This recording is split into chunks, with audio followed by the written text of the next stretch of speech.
Aaron Laser, yeah, is not given true information for Nasser to, yeah, you know what, brother, I already had mentioned that, and I don't know why he's doing what he's doing. There's something really, you know, controlled opposition. I don't know. Who knows? But I don't know why he, you know, they're letting him do it, whatever's happening. So like it says, everybody has to, you know, get in line with their own beliefs and forget all about the sideline rhetoric that's going on, right? It's really crazy right now. Silver just bounced another dollar this morning. It's sitting at what is it, 54.30 American right now.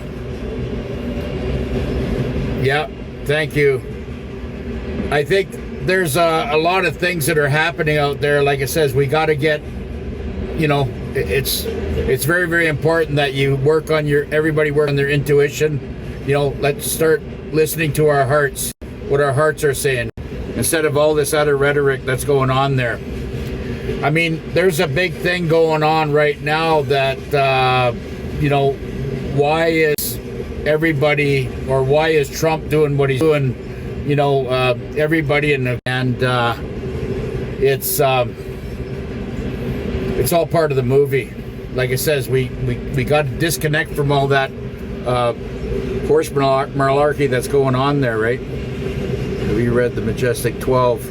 No, I haven't. I haven't had time to even even read the weather. Like I said, it's silver right now. Like I said yesterday, I just confirmed it that they are the Chinese in Hong Kong and probably in, you know, inside China in the cities are actually coming onto the streets and melting people's jewelry or whatever they're doing, and they're trading their gold for silver because that's how active silver is moving up. And we're watching the ratio, you know, it used to be 102 to 1. Now it's down to, you know, it was 85, and now it's down to 80, 75, 78. And it will keep going down, down, down until it probably hits around 10 to 15 at tops. Maybe even go down as low as 7 to 1, which it should be at right now. And if you do the numbers on that, based on the amount of the rise in the, you know, gold pricing, which is now, I believe, over 4,000. You know, it's well over 4,000 now, which is putting it at least at 6,300 Canadian. So I mean, gold is like it's blasting off, and silver is running with it, and if not going faster, right? So, you know, I want to stay on these metals things and let everybody, encourage everybody to, you know, if you've got things that you can sell or whatever, sell it and get into the metals. Like I said, I'm moving a lot of things around right now, and I think I'm gonna start selling some Vietnamese dong I bought at the CIBC with the paperwork. I'm gonna start selling it because I've got too much of it. You know, I have to look at things realistically, and you know, when I went and bought, I went, you know, I was making pretty good money, so I went large on it, and you know, I can afford to, you know, dump, you know, maybe 200 million dong right now.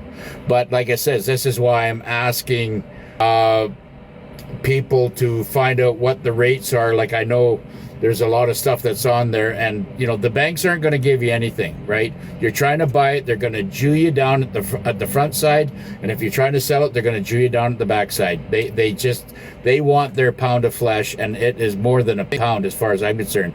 I've been checking the banks every day, and they are a greedy lot. And that's what, you know, it just, you know, when I go in there, and these, you know, both these banks, the Royal Bank and the CIBC that I both deal with, basically say, I'm screwing you. And like, I mean, I know it's just the tellers, because they don't know any better. But I told them, I says, what's your rate right now? And they're like, they're taking like 10, 12, 14% on stuff. And they're a bank. They're supposed to be there to service you, not rob you. And this just reaffirms all my suspicions that I've had for years and years now, that they're not people you want to deal with, because the executives, what was that? The executives up there, they're criminals. Made $800 in an ounce of gold in 9 months. Yeah, of course, gold's flying. Yeah, everybody's waiting for the RV. I was called by the military medbed center. I was not able to see if they... Oh, is that right, eh? Nice. That's excellent. Good job. Says, I was called by the military medbed center. I was not able to see if they were legit or not. Who knows right now? You got to kind of go in there with the feelers. And, no matter what happens and how far you want to play the game with these people, you have to understand, don't pull any money out of your pocket. Keep it all in your pocket. I mean, it doesn't cost you anything to be curious, right? I mean, like I said, we are so near the end here. It's going to be, every day, 24/7 of disinformation and lies and people trying to scam because they have no other ways to, they're just lazy, parasites that want to feed off of your, off your abundance. And it's going to, if everybody thinks it's bad now, wait till you start getting a whole pile of money. This is the training ground right now. Our training ground right now is to, if you've been burnt before, well, let that burn in. Let that burn a big hole in your memory bank. And remember that, post RV and when all this revaluation comes, you think they're going to stop at that point? No. They will be trying to steal your money even when they got handcuffs on. That's how bad it is right now. There is a psychological imperfection in their brains that everything, they connect money and wealth with God, and that is just so wrong, and that's why they're not going to receive it, and that's what's really, really pissing them off. I mean, they are just at the point right now, they don't have the balls to come and, put a gun to your head and steal it out of your back pocket, but it's getting really close. I mean, they are hungry, and this is why, I'm out here on my soapbox saying what I have to say, because I've seen it so many times in so many different countries. And I'll tell you, North America is really bad right now. It's not so bad in Asia right now, but Western Europe is it's criminal activity everywhere, right? Credit cards are sending me paperwork, upping my interest. You know what? My patriot, just cut your cards. Go out there, fill them up, whatever, because they're all bogus. Everything that they do has been a lie. And I'm just so fed up with them. I'm just so fed up with the credit system and the bank system. They should all get, closed doors and burned to the ground. All of them. And everybody that's in the banking system, go out there and find an honest job. I'm just so sick of it. And you know what? The banking system, because of their criminality and what they've been doing, they will not, any one of them or their family, be able to participate in the new wealth transfer. They will not be allowed to do that. Why? Because of what they've been doing. And then people say, well, I don't believe in karma. Really? What you've been doing by screwing everybody out of their money at a bank, and now you're not allowed to participate. Isn't that karma?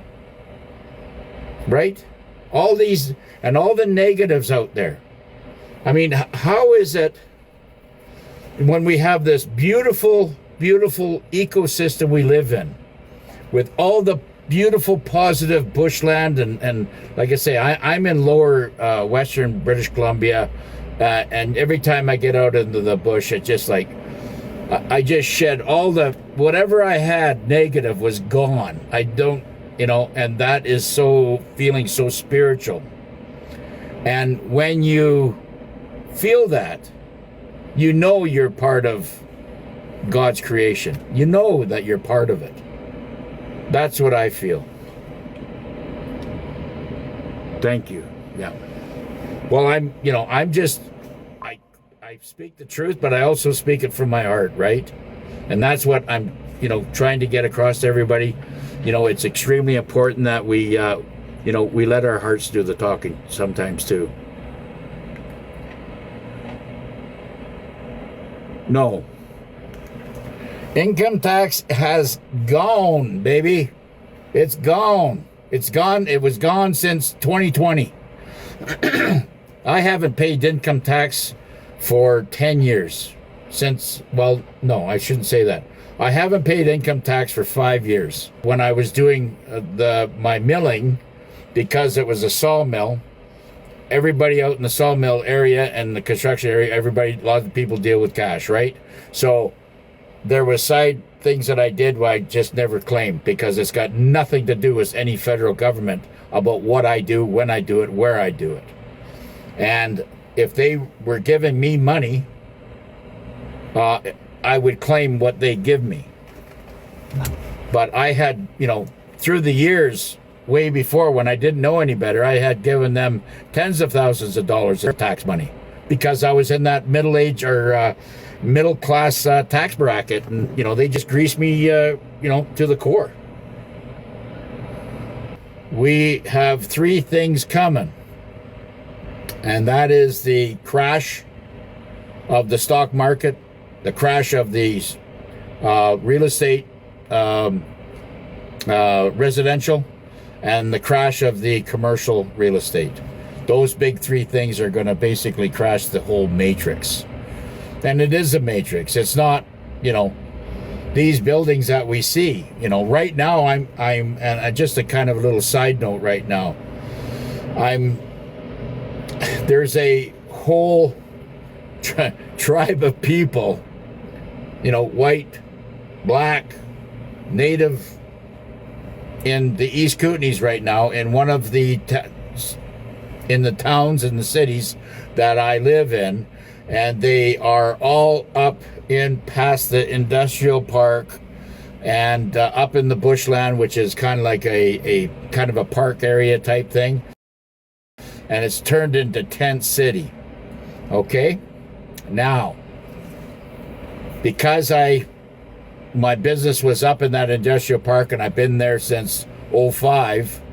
I got to know a lot of the people that are around there, and I like to help people out where I can. And I've, now that I'm retired, I'm in there, and they, the city's doing what they can, and the government, the federal government, the really good girls that there's. And they've built roads in there so you can drive in there and drop off, supplies and wood and whatever you got, right? So, but the way everybody's kind of working backwards here. That's what I'm seeing as as a structural engineer, senior structural engineer. I'm looking at this. Why are you people spending so much money on these little huts and teepees? Why don't they all go back to the teepee system? Because I think that would be the way to go. I mean, if you don't have housing, why do you think the Indians survived in these harsh winters for so long? It was because of the teepee system. And there's certainly, it's easy to build and then get them wrapped, and you can have this thing all put up together and basically done in one day. And all this energy, what they're doing right now is so Western, survival Western style, and it's just not working. They're trying to bring in these, old makeshift wood stoves and whatever, and plant them in these, makeshift makeshift tents and stuff like that. And there's been fires up there, people burning, their tents down because the pipes get too hot and whatever. And it's like, stop, people. This is not the way to do things. Not that I'm there to try to, tell them how to do things. Why don't we just do a couple of teepee structures like that? Because all you have to do, if you get those teepee structures, they're in a 20-foot diameter, and you put the sticks together up to the top, and you leave the top open, right? That's what the natives, our Aboriginal did, or, the natives did. And they built the fire in the middle. And all the smoke went up through the top there. That's why it was a teepee, and the smoke, billows up and goes up through the top. And you could put, a family in there, and for what? I'll bet you could do it for under $100, build a teepee.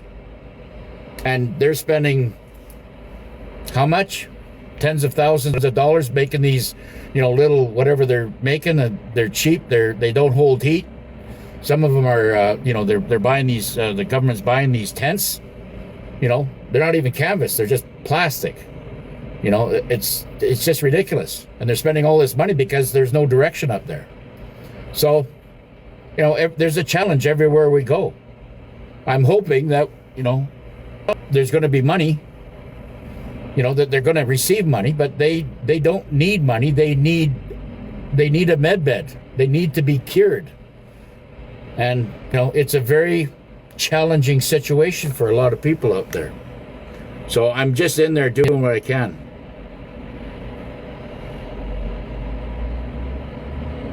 Oh, that's good. Thank you for his service, Patriot. I can't see everybody's name because it goes lighter, and my telephone is limited. I'm sorry. So IRS is sending me and my husband letters. Well, just don't answer them. I throw them out. Don't throw the letters out. Please don't throw the letters out. If you're getting letters from the IRS or CRA, don't throw them out. Put them in a box or put them in a ledger thing. Stack them all up, and then clip them and make photocopies of all of them, and then make an affidavit up stating your claim that and then make all the copies of that and attach that to your affidavit and file it into court. And that's exactly what will happen, right? You'll end up with instant shutdown of whatever kind of harassment they're trying to lay on you, because they will not be allowed to, if it's in court, and it'll take probably a year to a year and a half to get through court. And if I get everybody to do that, it'll even take longer. It'll take 2 years, maybe 3 years.